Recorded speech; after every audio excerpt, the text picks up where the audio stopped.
Hello friends, मी भावना भूतल स्वागत करते तुमचं माझ्या चॅनलमध्ये, ज्याचं नाव आहे लव नॉवेल स्टुडिओ. चला तर मग स्टोरीला सुरुवात करूया. पण त्याआधी चॅनलला सबस्क्राईब केलं नसेल तर सबस्क्राईब करा आणि बेल आयकॉनवरती क्लिक करा. कथेचं नाव आहे ताल, एक राजनैतिक बंधन. लेखिका भावना भूतल, व्हिडिओ एडिटर सोनाली जाधव. भाग 56. सिद्धराज. आद्याच्या तोंडून किंकाळी बाहेर पडली. पळतच ती त्याच्या जवळ आली. संग्राम मात्र गोंधळलेल्या नजरेने हातातील बंदुकीकडे बघत होता. मी ट्रिगर ओढलंच नाही, गोळी कोणी चालवली? संग्राम ओरडला. तसे सगळे एकमेकांकडे बघू लागले. आता पुढे. साहेब, ती मुलगी, ती बघा पळाली. माझ्या हातातून बंदूक ओढून घेतली तिने. अण्णांचा एक बॉडीगार्ड ओरडला तसं सगळ्यांचं लक्ष ध्रुवीकडे गेलं. पकडा तिला. अण्णांनी हुकूम सोडला. तिला सोडा अण्णा आणि सिद्धराजला बघा, संग्राम म्हणाला आणि पळतच सीडजवळ आला. ओठ अक्षरशः थरथरू लागले होते त्याचे. पाठीतून जाणवणाऱ्या वेदनेने डोळ्यातून पाणी येऊ लागलं होतं त्याच्या. सीड. सम्राटने त्याच्या गालावरून हात फिरवतच त्याला प्रेमाने आवाज दिला. हा माझा सम्राट आहे. उशिरा का होईना, but my duty is back. जबरदस्तीचं हसू ओठांवर आणतच तो म्हणाला. त्याने असं काही म्हणताच सम्राटला रडूच आलं. भाई, ह्याला काही करू नको, कसेबसे ओठातून शब्द काढतच तो म्हणाला. पण आता ओठातून शब्दासोबत रक्तसुद्धा येऊ लागलं होतं. सगळेच त्याची ती अवस्था बघता घाबरून गेले. गाडी काढा लवकर. अण्णासाहेबांनी हुकूम सोडला. सम्राट आणि संग्रामने मिळून त्याला उचललं. तो गालातल्या गालात हसतच दोघांकडे बघत होता. शुद्ध हळूहळू हरपत चालली होती त्याची. पण नाही बोलायला गेलं तरी त्याच्यातील चांगुलपणा जिंकला होता. आद्याचा हात पकडत तिला काहीतरी सांगण्याचा प्रयत्न तो करत होता, पण शब्दच बाहेर पडत नव्हते. स्वतःचा हात त्याने तिच्या केसांवरून फिरवला, जेणेकरून तो तिला धीर देण्याचा प्रयत्न करत होता असं वाटत होतं. तो असं का करतोय हेच तिला कळत नव्हतं. शरीरावरील नियंत्रण सुटत चाललं होतं आणि त्याची शुद्धसुद्धा हळूहळू हरपू लागली. त्यातल्या त्यात बळ एक उठून त्याने संग्रामची कॉलर धरली. छकुली.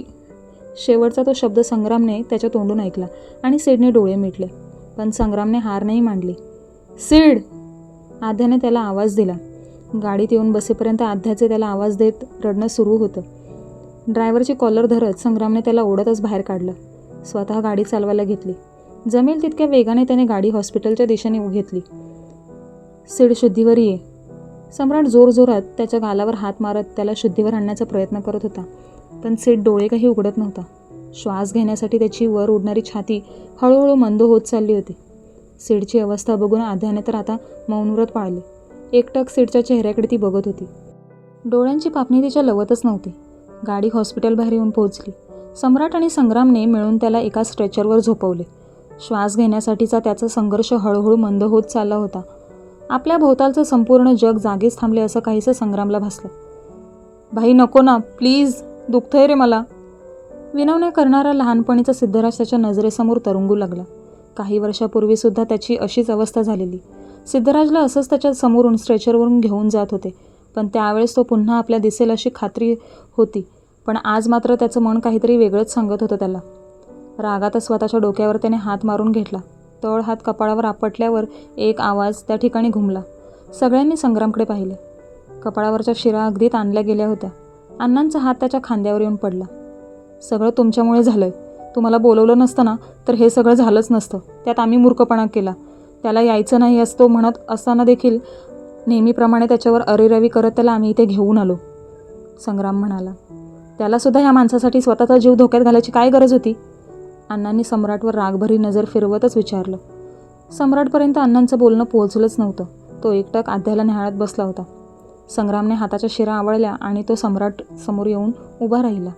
नजर अगदी त्याच्या नजरेसमोर उभी होती. आद्यावरून नजर हटवत सम्राटने संग्रामकडे पाहिले. अजूनही सुधारायचं नाही का तुला? तिच्या नवऱ्याला मरणाच्या दारात पोहोचवून का तिच्याकडे बघतोयस? दात चावतच संग्रामने विचारलं. सम्राटने आद्याच्या दिशेने चाफेकळी धरली. तो संग्रामला तिच्याकडे बघायला सांगत होता.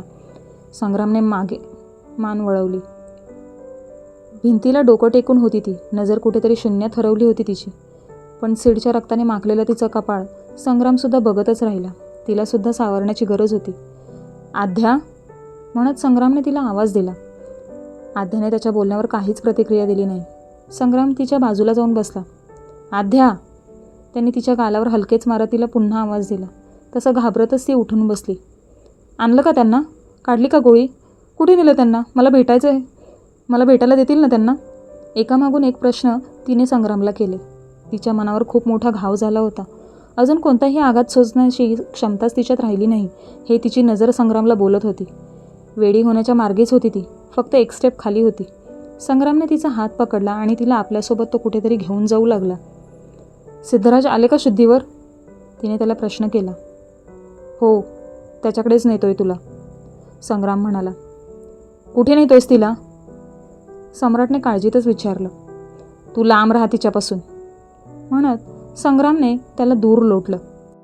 आध्याला सोबत घेऊन तो तिथून निघून गेला. जवळपास तासाभराने तो पुन्हा तिथे परतला आणि बघतो तर संपूर्ण मजला मीडियावाल्यांनी व्यापला होता. अण्णांच्या समोर कॅमेरा धरून त्यांची मुलाखत सगळे घेत होते. आपल्या मुलाची अवस्था बघून अण्णासाहेब तसेही काही बोलायच्या मनस्थितीत नव्हते. हॉस्पिटलचे सिक्युरिटी आणि अण्णासाहेबांचे बॉडीगार्ड मिळून मीडियाला तिथून बाहेर काढण्याचा प्रयत्न करत होते. पुढील 15 मिनिटं हेच दृश्य संग्राम बघत राहिला. शेवटी वैतागून तो एका खोलीत घुसला, जिथे एक पिऊन एका डॉक्टरची खोली साफ करत होता.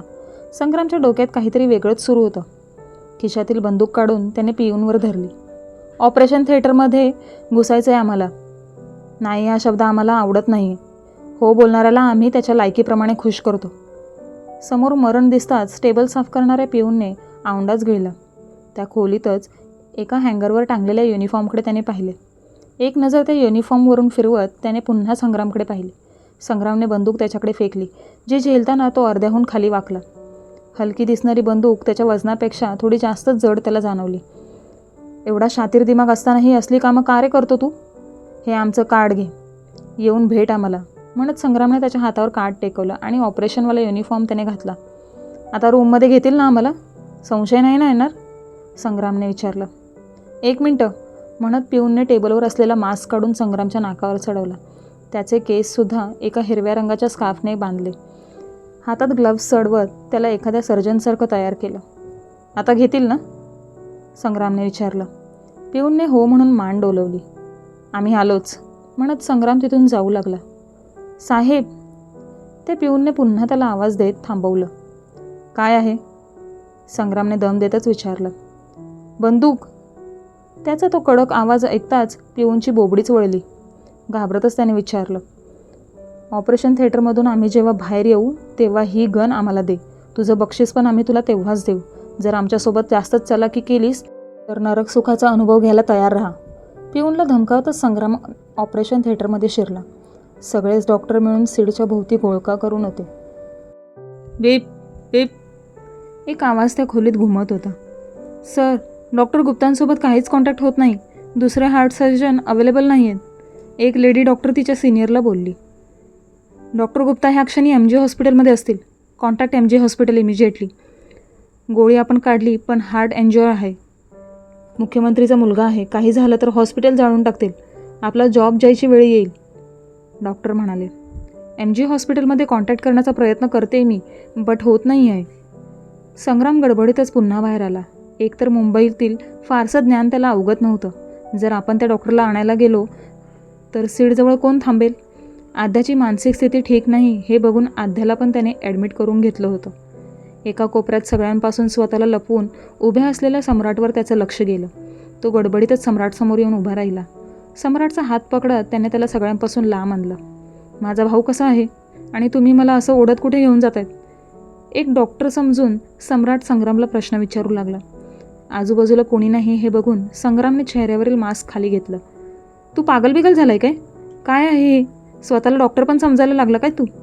सम्राटने चिडतच विचारलं. आतमध्ये ह्या डॉक्टर लोकांचा काय टाइमपास चाललाय तो आम्ही बघत होतो. तुला तुझी चूक सुधारवायची एक संधी आम्ही देऊ इच्छितो, आणि ती म्हणजे आत्ताच्या आत्ता MG हॉस्पिटलमध्ये जायचं आणि डॉक्टर गुप्ताला आहे त्या अवस्थेत उचलून आणायचं. सिद्धराजच्या हार्टला इंजरी झालेली आहे आणि हार्ट सर्जनची गरज आहे. त्याच्यासोबत ह्या डॉक्टर लोकांचा कॉन्टॅक्ट होत नाही आहे. तुझ्याकडे फक्त 15 मिनिटे आहेत. 15 मिनिटात डॉक्टर आमच्यासमोर हजर हवाय, संग्राम म्हणाला. MG हॉस्पिटलमध्ये पोहोचायलाच 15 मिनिटं लागतील, सम्राट म्हणाला. तरीही आमच्यासोबत बोलण्यात अर्धा मिनिट वेस्ट केलास, संग्राम म्हणाला. काय नाव बोललं डॉक्टरचं? सम्राटने विचारलं. Heart surgeon doctor Gupta. गाडीची किल्ली सम्राटसमोर धरतच संग्राम म्हणाला. तुझ्या ह्या गाड्या पुण्यात चालतील, इथे नाही चालणार. कोड्यात बोलतच सम्राट तिथून पळत निघाला. संग्रामने शिटी वाजवत त्याला अडवलं. अण्णांच्या सिक्युरिटीकडून गन काढून घेत त्याने सम्राटच्या दिशेने फेकली. गरज पडेल समोर येईल त्याला बिंदास ठोकून टाक. सिद्धराजला वेळेत उपचार मिळाला आणि जर तो वाचला तर आम्ही तुझे आत्तापर्यंतचे सगळे गुन्हे माफ करू. Best of luck. Your time starts now. म्हणत संग्रामने मास्क नाकावर ओढला. अण्णांच्या एका बॉडीगार्डला त्याने सम्राटच्या मदतीसाठी त्याच्यासोबत पाठवलं. वाऱ्याच्या वेगाने सम्राट तिथून पळाला. सोबत तो बॉडीगार्डसुद्धा तो तिथून निघून गेलाय हे बघताच संग्रामने पुन्हा ऑपरेशन थिएटरमध्ये शिरला. अजूनही तशीच काहीशी अवस्था तिथे होती जी तो आधी बघून गेला होता. 2 डॉक्टरांच्या मध्ये घुसत संग्राम सेडला बघण्याचा प्रयत्न करू लागला. सेडच्या तोंडात खुपसलेला पाईप बघता संग्रामच्या अंगातून अर्धे त्राणच निघून गेले. सेडने स्वतःहून श्वास घेणं कधीच बंद करून टाकलं होतं. कृत्रिमरित्या त्याच्या हृदयापर्यंत ऑक्सिजन पोहोचवण्याचं काम डॉक्टरांचं सुरू होतं. चेहरा तर स्पष्टपणे दिसतच नव्हता, पण रडून सुजलेले त्याचे ते डोळे संग्रामच्या नजरेतून काही सुटले नाही. सीझर. रक्ताने माखलेला हँडग्लव्ज घातलेला एक पंजा डॉक्टरने संग्रामसमोर धरला. ट्रेमधली कैची त्याने डॉक्टरांच्या हातात दिली. जसा सम्राटला स्वतःच्या वागण्याचा पश्चाताप झालेला तसाच पश्चाताप सीडची आपल्यामुळे झालेली अवस्था बघून संग्रामला झाला होता. त्याला असं त्रासात बघून त्याचं हृदय आतून पिळवटून निघत होतं. एकदा त्याने सुद्धा अशीच भली मोठी भरलेल्या दारूची बाटली त्याच्या तोंडात खुपसली होती.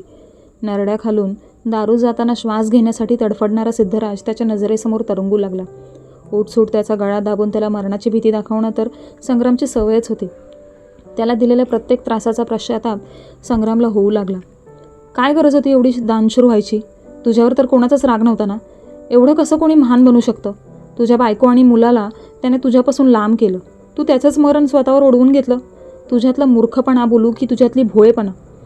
एकटक सेडकडे बघत संग्राम स्वतःशीच पुटपुटत होता. डॉक्टर गुप्तासोबत काही कॉन्टॅक्ट? डॉक्टरांनी हाताखालील असिस्टंटला विचारलं. तसं संग्रामला लागलेली तंद्री दूर झाली. नाही ना सर, असिस्टंट उत्तरली. ECG मॉनिटरवर 50 तर कधी 49 अशी आकडेवारी दिसत होती, जी डॉक्टर गंभीर होत बघत होती. कारण आकडेवारी दर 15 मिनिटाला एक आकडा खाली येत होती. सर, आपण करायला घेऊयात हार्ट सर्जरी. अजून डॉक्टर गुप्तासाठी थांबलो तर पेशंटचा जीव जाऊ शकतो, एक डॉक्टर म्हणाली. पेशंटची स्थिती खूप नाजूक आहे. तसंही पेशंट नाही वाचणार. ऑपरेशन करून काही उपयोग होईल असं वाटत नाही मला, डॉक्टर गंभीर सुरातच म्हणाले. संग्रामने रागातच स्वतःच्या मुठी आवळल्या. डॉक्टरांचा गळा आवळून टाकण्याचा बेत त्याने आतल्यात थांबवला. एक नजर सीडवर फिरवून तो बाहेर आला. सम्राटची वाट बघण्यापलीकडे त्याच्याकडे दुसरा पर्याय नव्हता. 15 मिनिटं तर केव्हाच उलटून गेली, पण सम्राट अजून काही आला नव्हता. अंगावरील युनिफॉर्म त्याने उतरवून टाकला. सम्राटची वाट बघत तो बसला. जशी 15 मिनिटं उलटली तसं फ्लोअरवर आरडाओरडा ऐकू आला. संग्रामसहित सगळ्यांचं लक्ष त्या ठिकाणी वळलं. डॉक्टरला बंदुकीचा धाक दाखवून त्याने त्याला तिथे आणलं होतं. डॉक्टरांचा आरडाओरडा सुरू होता. त्यात पोलिसांनी सम्राटभोवती वळसा घातला होता. संग्राम पळतच त्याच्या जवळ आला. अण्णा, ह्या पोलिसांना सांभाळा, संग्राम ओरडला. हा डॉक्टर गुप्ता. प्रेमाने समजवलं तरी यायलाच मागत नव्हता. ह्याला तिथेच ठोकावंसं वाटत होतं मला, सम्राट रागात म्हणाला. ते शुभ काम आम्हीच करू. सिद्धराजला काही झालं मग ह्या डॉक्टर गुप्ताचं ऑपरेशन थिएटरमध्ये पोस्टमॉर्टम आम्ही नाही जर केलं ना तर नावच आम्ही बदलून टाकतो स्वतःचं, संग्राम रागातच म्हणाला. आता तू त्याला बघत बसणार की ऑपरेशन थिएटरमध्ये पण घेऊन जाणार, सम्राटने विचारलं. काहीही करून माझा भाऊ वाचला पाहिजे. त्याला काही झालं मग तुझ्या सगळ्या फॅमिलीला मी संपवून टाकेल, एवढं लक्षात ठेव. एक बार जो मैंने कमिटमेंट कर दी वो मैं पूरी करे बिना चैन की सांस नहीं लेता, विक्षिप्त नजर डॉक्टरवर टाकतच सम्राट म्हणाला. Doctor Gupta, we are trying to reach you. It's emergency. Please come with me. एक डॉक्टर घाई गडबडीतच तिथे आले आणि डॉक्टर गुप्ताला स्वतःसोबत घेऊन ते तिथून निघून गेले. डॉक्टर गुप्ता मागे वळून सम्राट आणि संग्रामकडे बघत होते. एकीकडे सम्राट आणि संग्रामने बंदुकीच्या धाकावर घातलेला गोंधळ अण्णासाहेब स्वतःकडे असलेल्या ताकदीच्या सहाय्याने सोडवत होते आणि एकीकडे सीडवर उपचार सुरू होते. मुख्यमंत्री अण्णासाहेब पेशवे यांच्या मुलावर गोळीने हल्ला झाला आणि सोबत ही सुद्धा ब्रेकिंग न्यूज आपल्या समोर येते की साधारण 5 वर्षापूर्वी पिंपरी येथे एका 18 वर्षीय तरुणीवर सामूहिक बलात्कार करण्यात आला होता आणि तिला पुन्हा ताठमानेने जगता यावं म्हणून अण्णासाहेबांनी आपल्या धाकट्या मुलाचं लग्न तिच्यासोबत लावून दिलं होतं. विरोधी पक्षातील काही नेत्यांनी मिळून त्यांच्या सुनेवर आणि मुलाचा ॲक्सिडेंट घडवून आणला होता. पण त्या ॲक्सिडेंटमध्ये त्यांच्या मुलाला वाचवण्यात यश आलं. पण सून मात्र त्या कार ॲक्सिडेंटमध्ये जळून खाक झाली होती. त्यात ती गरोदरसुद्धा होती. सूत्रांच्या माहितीनुसार अशी सुद्धा खबर मिळते की तीच त्यांची सून जिवंत आहे. नक्की हा काय खेळखंडोबा आहे ह्याची माहिती आपल्याला लवकरच अण्णासाहेब देतीलच. मुलाची गंभीर अवस्था बघून ते सध्या मीडियासमोर येण्यास नकार देत आहेत. पण लवकरच पत्रकार परिषद आम्ही घेऊ. कृपया करून हॉस्पिटलमध्ये गर्दी गोंधळ करून रुग्णांना त्रास देऊ नये. ही वाईट वेळ निघून गेल्यावर जनतेच्या सर्व प्रश्नांची उत्तरं आम्ही देऊ. माझा मुलगा सुखरूप यातून बाहेर पडावा, त्याला तुमच्या आशीर्वादाची आणि प्रार्थनेची गरज आहे, असं आव्हान त्यांनी मीडियासमोर केलं. घरोघरी प्रत्येक टीव्हीवर ही बातमी झळकत होती. ती बातमी ऐकून डॉक्टर अंजलीच्या हातातून जेवणाचं पातेलच पडलं. तिच्या वडिलांनी तिच्याकडे पाहिलं. ते काही बोलणार त्याआधीच ती स्वतःच्या खोलीत आली. दरवाजा आतून लावून घेतला. Anjali, open the door. तिचे वडील जोरजोरात दरवाजा ठोठावू लागले. Please leave me alone dad. आतून ती ओरडली. खूप वेळ विचार करत ती तिथेच बसून राहिली. संग्रामच्या काळजीने अजून तिला तिथे बसवलं जाणार नव्हतं. पटकन स्वतःला हॉस्पिटलमध्ये जाण्यासाठी तिने तयार केलं. स्वतःचं ID वगैरे तिने बॅगेत भरलं आणि घराबाहेर पडणार तोच तिच्या वडिलांनी तिला अडवलं. अंजली. वडिलांनी मोठ्याने आवाज दिला. पण त्यांचं बोलणं न ऐकता तिने स्वतःचं पाऊल घराबाहेर टाकलं. वेळ न दवडता तिने हॉस्पिटल गाठलं. त्या हॉस्पिटलमध्ये तिची व्हिजिट असायचीच. ID दाखवत तिने आत प्रवेश केला. आत येताच स्वतःचा चेहरा तिने स्कार्फने झाकून घेतला. आद्या नीट आहे ना हे बघायला म्हणून संग्रामने तिच्या खोलीत प्रवेश केला आणि अंजली त्याच्या बाजूनेच पुढे निघून गेली. संग्रामने मागे वळून पाहिले. प्रेमाची चाहूल लागली त्याला. भाससुद्धा झाला. पण मागे कोणीच नाही हे बघून संग्राम आद्याजवळ जाऊन बसला. आद्याला झोपेचं इंजेक्शन देऊन झोपवलं होतं. तिची मानसिकता ठीक नव्हती. थोडा वेळ तिच्यासोबतच राहणं पसंत केलं त्याने. अंजली संग्रामचा शोध घेत ऑपरेशन थिएटरपर्यंत आली. अण्णांवर नजर टाकत ती त्या ऑपरेशन थिएटरजवळच घुटमळू लागली. एक ओळखीतलीच तिची डॉक्टर मैत्रीण बाहेर येताना तिला दिसली, जी डॉक्टरांना फक्त सहकार्य करण्याचं काम करत होती. अंजलीने तिला पकडून बाजूला घेतलं. पेशंट कसा आहे? अंजलीने विचारलं. Excuse me. अंजलीने चेहऱ्याभोवती गुंडाळलेल्या स्कार्फमुळे तिच्या मैत्रिणीने तिला ओळख दाखवली नाही. तिने पटकन चेहऱ्यावरील स्कार्फ बाजूला केला. अंजली तू? डॉक्टर मोठ्यानेच ओरडत म्हणाली. श्श. पेशंट कसा आहे? दबक्या आवाजातच अंजलीने तिला विचारलं.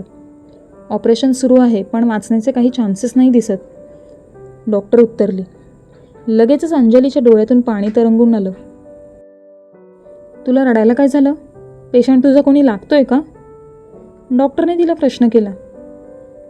संग्राम, अंजली म्हणाली. हाच का तो? डॉक्टरने विचारलं. अंजलीने हो म्हणून मान डोलवली. पण आत डॉक्टर मीरा तर बोलत होत्या की स्पेशल वॉर्डमध्ये ह्यांची वाईफसुद्धा हॉस्पिटलाइज आहे, असं म्हणून डॉक्टरने अंजलीला मोठा धक्का दिला होता. बायको? अंजलीने विचारलं. डॉक्टरने पण हो म्हणून मान डोलवली. पॉसिबल नाही ते म्हणत अंजलीने पुन्हा चेहरा स्कार्फने झाकला आणि ती डॉक्टरसोबतच स्पेशल रूममध्ये जाऊ लागली, जिथे संग्राम होता. क्रमशः काय होईल पुढे? जमेल तसे कथेचे भाग मी लिहून पोस्ट करत राहील. कथेचे भाग उशिराने येत असल्यामुळे दिलगिरी व्यक्त करते. धन्यवाद.